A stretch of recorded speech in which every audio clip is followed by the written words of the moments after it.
रंगीला जी के समय की एक बड़ी ही शानदार घटना है, बड़ा अच्छा लगता है उसे पढ़ा के। वो एक बड़े ही प्रसिद्ध कवि हुए हैं और ऐसे कवि हुए हैं जिनके बारे में कहा जाता है कि घनानंद जो है वो किराए के आंसुओं से नहीं रोते। यानी इनके समय जो कवि हुए थे उनका नाम था घनानंद। बड़ी शानदार स्टोरी है इनका, बड़ा मजा आएगा। घनानंद किराए के आंसुओं से नहीं रोते। सर किराए के आंसुओं से नहीं रोने का मतलब, जैसे कुछ लोगों का दिल कभी टूटता ही नहीं है, और टूटता नहीं मतलब उनसे कभी कुछ हुआ ही नहीं है, फिर भी वो सैड शायरी सुनते रहते हैं, सैड सॉन्ग सुनते रहते हैं। यानी दिल कभी एकमात्र, यानी ऐसे व्यक्ति है जिनका खुद का दिल टूटा है, किराए के आंसुओं से वो नहीं रोते। सुनिए इनकी कहानी, बड़ी शानदार है। घनानंद जी वैसे जो कवि हुए हैं वो रीति मुक्त के कवि हैं, बड़े प्रसिद्ध कवि हुए थे। घनानंद जी मोहम्मद शाह के ही दरबार में थे, इन्हीं के दरबार में कवि थे, गाना बजाना भी करते थे। एक दिन कोई घनानंद जी दरबार में बैठे थे, अरे तो भाई साहब भी बैठे थे, बादशाह जी भी बैठे थे, रंगीला जी। तो आशिकों का मूड लगभग खराब सा ही रहता है, अमूमन उनका मूड खराब रहता है। तो घनानंद जी का हो सकता है मूड नहीं होगा। तो मोहम्मद शाह ने कह दिया कि घनानंद जी कोई बढ़िया सो सॉन्ग आने दे, कोई बढ़िया सुनाओ यार, कोई महफिल वाफिल में माहौल बनाओ कोई। घनानंद जी मूड खराब बोलते कि बड़ी बच्चों बात, मेरा मूड खराब है, रात सारी रात में फोन बिजी, बोलो मूड खराब है, मैं कौन मूड को नहीं एक बार और वो यार सुना दे यार घनानंद को, छोटे मोटे शायरी सुना दे गाना।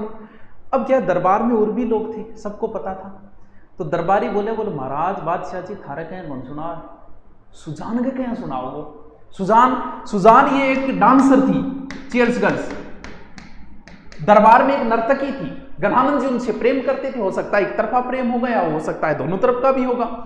तो अब क्या हुआ, बोले सुजान ने ले आओ। तो अब जिये ही सुजान आई, कहने की जुर्ती कौन पड़ी, करके सुजान का निमूर है तो लाग गया, तेरे गैल तेरे गैल तेरे गैल जिंदगी जीण में सबाद रहे, तेरे गैल सोने जैसा रंग है तेरा, चांदी जैसे वालिक तू ही धनवान गोरी। बाकी सब महफिल जमा दी, सबको मंत्र मुग्ध कर दिया।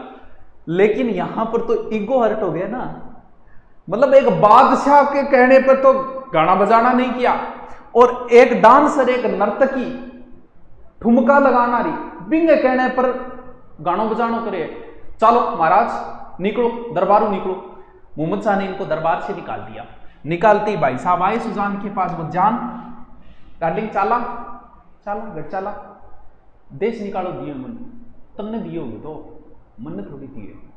ओहो घनानंद जी को तो एकदम टुकड़ा टुकड़ा हुआ, और घनानंद जी वहां से सीधे आ गए वृंदावन।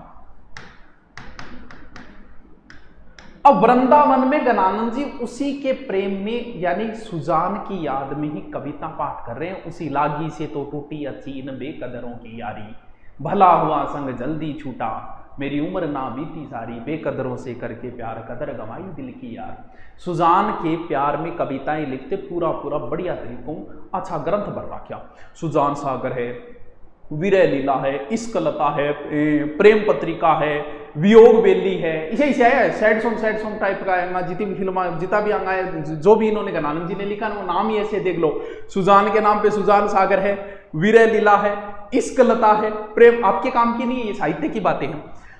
अब कोई एक दिन समझदार आदमी, हर आदमी में अपनी एनर्जी होती है, ये डिपेंड करता है कि वो एनर्जी लगा कहाँ रहा है। कोई आदमी आगे समझाए, बोल मार घनानंद जी क्यों खराब हो रहे हो दिन चक्रा, बात ये डांसरी नाचन गाना थे, देखो कितनी मेहनत कर रखे हो, कितना बढ़िया नोट्स बना रखे है, जी कोरोना खत्म होता है तुरंत ही रीट की भर्ती है, थी बात तैयारी करो, महाराज इन पीछे क्यों खराब हो रहे हो, भगवान की भक्ति करो। नहीं बिल्कुल से भगवान की, बोल तेरे लायक तो भगवान है कृष्ण जी, कर भक्ति मांगी।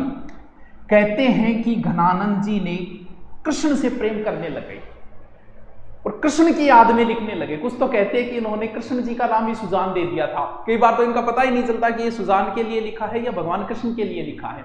उसके बाद में घनानंद जी आ गए थे कहां, मथुरा के अंदर। कहते हैं अलग अलग घटनाएं आती हैं इनके समय की। कहते हैं कि घनानंद जो नादिर शाह का आक्रमण हुआ था, तो कहते हैं कि नादिर शाह के आक्रमण के समय नादिर शाह को पता चला कि मथुरा में जो है वो उसका मीर मुंशी है, किसका, मोहम्मद शाह का। मीर मुंशी पहले थे, बाद में नहीं रहे, लेकिन उसको पता चला कि मीर मुंशी यहाँ रहता है। उसने पहुंच गया वो तो घनानंद के पास, बोला तू तो मीर मुंशी रहा है, तेरे पास तो बड़े मालवाणी होगा लाला। बोले मैं कविता पाठ लिखूं, मेरे कन क्या हो, कुछ रज दे, रज पैसा। तो कहते हैं कि उसने मिट्टी उठाई, बोले आए मेरे कन, तो उसने तुरंत हाथ कटवा दिए। तब घनानंद ने कहा कि मेरे इतने टुकड़े करो कि मैं दर्द की हर इंतहा से गुजर जाऊं। तब कहते हैं कि नादिर शाह ने जो है वो मथुरा के अंदर घनानंद को मार दिया था।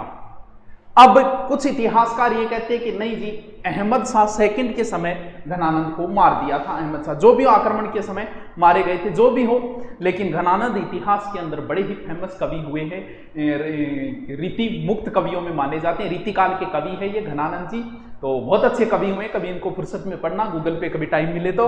ओके, चलो आगे चलते हैं।